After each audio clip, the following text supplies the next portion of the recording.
ഇന്ന് വന്നുള്ള റവ വട ഇട്ടോ.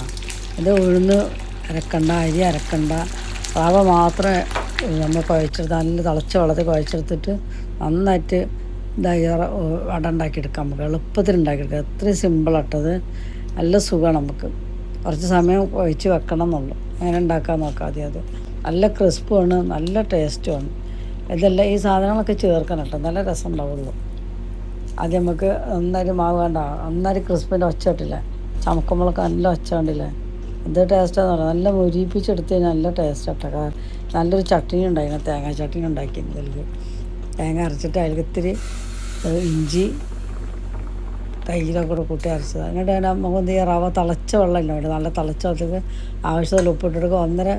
എന്നിട്ട് മെമ്മൻ്റെ ഗ്ലാസ്സിൽ 1.5 ഗ്ലാസ് റവ എടുത്തിട്ടുണ്ട് കേട്ടോ. ആ റവ നന്നായിട്ട് കുഴച്ചെടുക്കുക.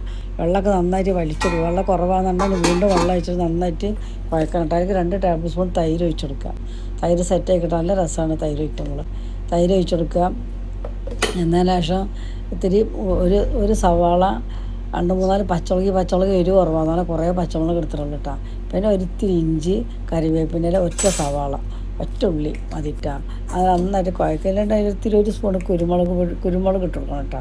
ആ കുരുമുളക് ഇടയിൽ കടിക്കുമ്പോൾ നല്ല രസം. ഇത്തിരി മല്ലിച്ചപ്പ് അത് ഇട്ട് കൊടുക്കുക. ആവശ്യത്തുള്ള ഉപ്പ് ഇട്ട് നന്നായിട്ട് കുഴക്കുക. വെള്ളം കുറവാണെങ്കിൽ വീണ്ടും വെള്ളം ഒഴിച്ച് കൊടുക്കണം കേട്ടോ. നന്നായി കുഴച്ചെടുത്തിട്ട് എണ്ണ നന്നായിട്ട് ചൂട് തിളക്കണം കേട്ടോ. അങ്ങനെ തിളച്ച എണ്ണയ്ക്ക് ഇത് റോൾസാക്കിയിട്ട് ഉണ്ടാക്കിയിട്ട് ഇങ്ങനെ നടുവിലൊരു കുഴിയും വെച്ചുകൊണ്ട് ഇങ്ങനെ ഇട്ട് കൊടുക്കുക. നന്നായിട്ട് ഇതായി വരും. നല്ല ഒത്തിരി ബേക്കിംഗ് സോഡ ചേർക്കണം കേട്ടോ. ഒരു പിഞ്ച് അതിൽ ഡിലീറ്റ് ആയി പോയതാണ്. ഒരു പിഞ്ചിട്ടാണ്. എന്നിട്ട് നന്നായിട്ട് തിരിച്ച് മറിച്ചെടുത്തിട്ട് കോരിയെടുക്കുക. എണ്ണയും കുടിക്കൂല, എണ്ണ തീരെ കുടിക്കൂല കേട്ടോ. നല്ല രസം കഴിക്കാനത്. നല്ലൊരു തേങ്ങ ചട്നി ഉണ്ടെന്നുണ്ടെങ്കിൽ നല്ല ഉഷാറായി കുട്ടികൾക്ക് സ്കൂളിൽ കൊണ്ടുപോകാനും നമുക്ക് വീട്ടിൽ കഴിക്കാനും കുട്ടികൾക്ക് വലിയവരും ഒക്കെ ഇഷ്ടപ്പെടും. അതിന് പച്ചമുളക് അത്രയും കൂടുതൽ എടുത്തിട്ടുണ്ടെങ്കിൽ എരിവില്ലാത്ത പച്ചമുളക് ആയതുകൊണ്ട് കേട്ടോ. ഞാൻ 1 സ്പൂണ് കുരുമുളക് ഇട്ട് കൊടുക്കണ്ടായി. കുരുമുളക് ഇടയ്ക്കൊക്കെ ഒന്ന് കടിക്കാൻ കണ്ട എന്തോ ഒച്ചയൊക്കെ വരുന്നത്, ചമക്കുമ്പോഴൊക്കെ നല്ല ക്രിസ്പുള്ള ഒച്ചയാണ്, നല്ല ടേസ്റ്റാണ്. ഇതേ രീതിയിൽ ഉണ്ടാക്കാത്തതുകൊണ്ട് ഒന്ന് ഉണ്ടാക്കി നോക്കോണ്ട് ഇട്ടാൽ. ഇഷ്ടപ്പെടുകയാണെങ്കിൽ സബ്സ്ക്രൈബ് ചെയ്യുക, ലൈക്ക് ചെയ്യുക, കമൻറ്റ്സ് അറിയിക്കുക, ആർക്കെങ്കിലുമൊക്കെ അയച്ചു കൊടുക്കുക. ലൈക്ക് അടിക്കണം കേട്ടോ. ഉണ്ടാ എന്ത് രസമാണ് കഴിക്കാനെന്ന് പറയാം. നമുക്ക് മടുക്കില്ല.